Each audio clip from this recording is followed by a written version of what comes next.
Hi, it's that time of year again. We've got our big game public open houses this coming week, March 4, 5, and 6. Every night, 5:30 to 7:30. Monday, March 4th in Haley at the Haley Community Campus School.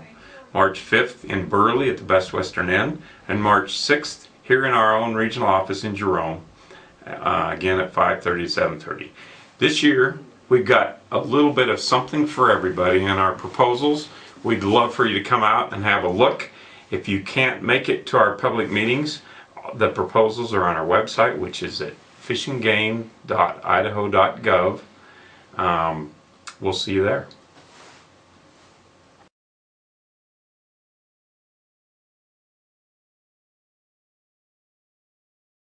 For elk, the news in the Magic Valley is mostly positive. First, I'd like to inform you that Idaho's elk plan is currently in the process of being revised. The previous plan was written in 1998 and many things have changed since then.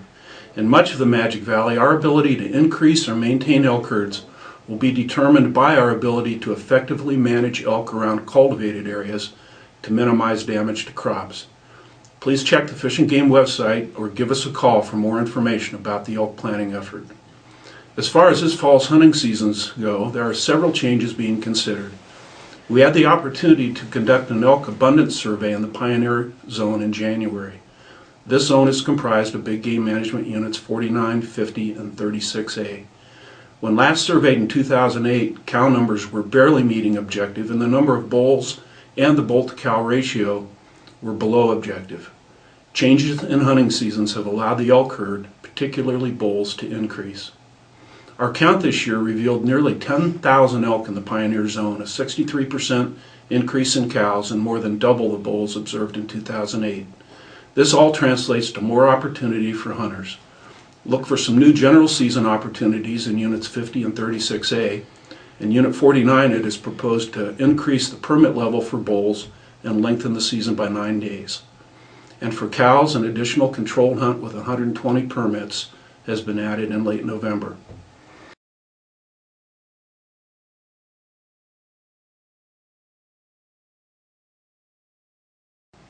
We're proposing a few changes to Magic Valley deer hunts for this coming fall.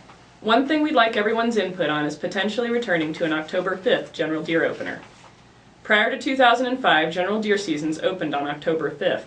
However, in 2005, that changed to October 10th to be consistent with deer season changes in eastern Idaho.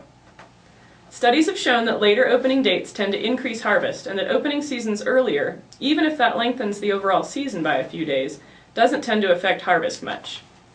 A slightly longer season would, in many years, give folks one more weekend to hunt. And just as important, schools statewide typically hold an teacher in-service day on the first Thursday and Friday in October. Back when the deer opener was on October 5th, this often meant that kids were out of school for the deer opener, so families could more easily plan a hunting trip. That helps hunter recruitment, and we're always looking for more ways to get families and kids out in the field.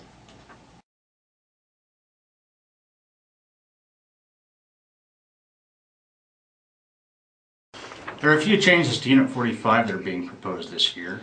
For deer, many of the changes are simply returning permits to their typical levels in the absence of the rotating muzzleloader hunt. However, we're considering a small 10-tag controlled archery hunt in response to numerous requests over the past decade or more. Proposed changes in elk seasons in Unit 45 include a change in the controlled archery hunt from either sex to antlered in an attempt to improve drawing odds, and some minor changes to landowner permission hunts to continue our efforts to reduce depredation problems while better focusing hunters. In the absence of hard winters, pronghorn numbers in Units 44 and 45 have seen tremendous increases since 2006. We don't conduct surveys aimed at population estimates for pronghorn. However, we do conduct annual herd composition surveys in several areas throughout the region to monitor buck-doe and doe-fawn ratios. One of the areas we survey annually is the Camas Prairie.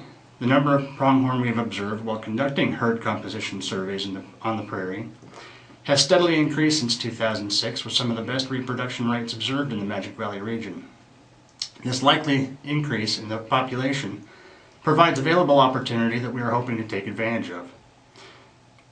We have also received an increase in pronghorn depredation complaints in the area, and any increase in harvest will likely have a positive impact on complaints.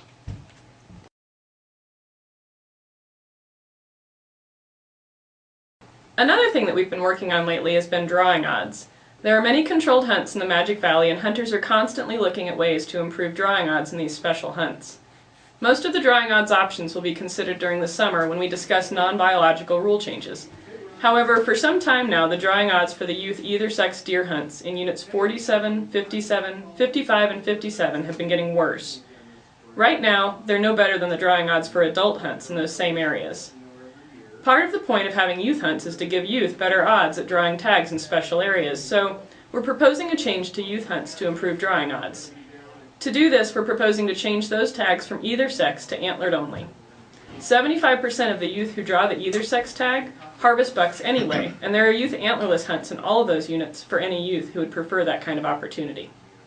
Making these hunts antlered only would mean that the youths who successfully draw them would have a 1-year wait period before they could apply again for any antlered deer hunt. That would improve odds because it would mean that 50 to 100 people would not be part of the application pool in any given year.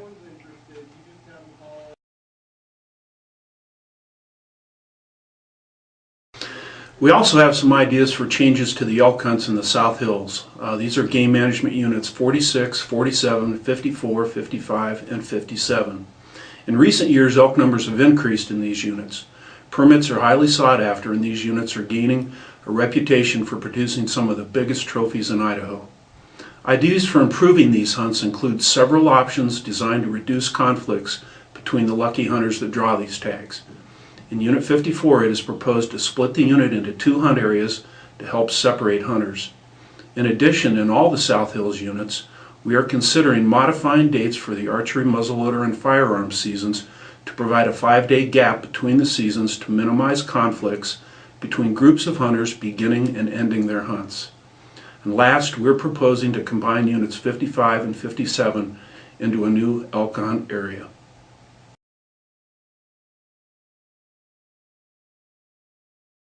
Finally, we're evaluating the possibility of reducing tags in Unit 57 to see if we can affect hunt quality there.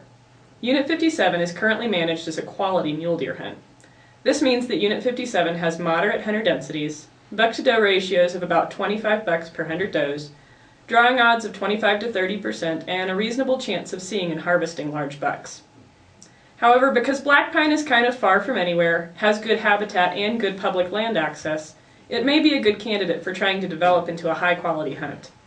By reducing harvest and hunting pressure, we may be able to increase buck-to-doe ratios and the number of large bucks in the unit. This will mean that drawing odds decrease, but also that hunter densities will be lower. We're looking for input on whether or not this is something that appeals to Magic Valley hunters.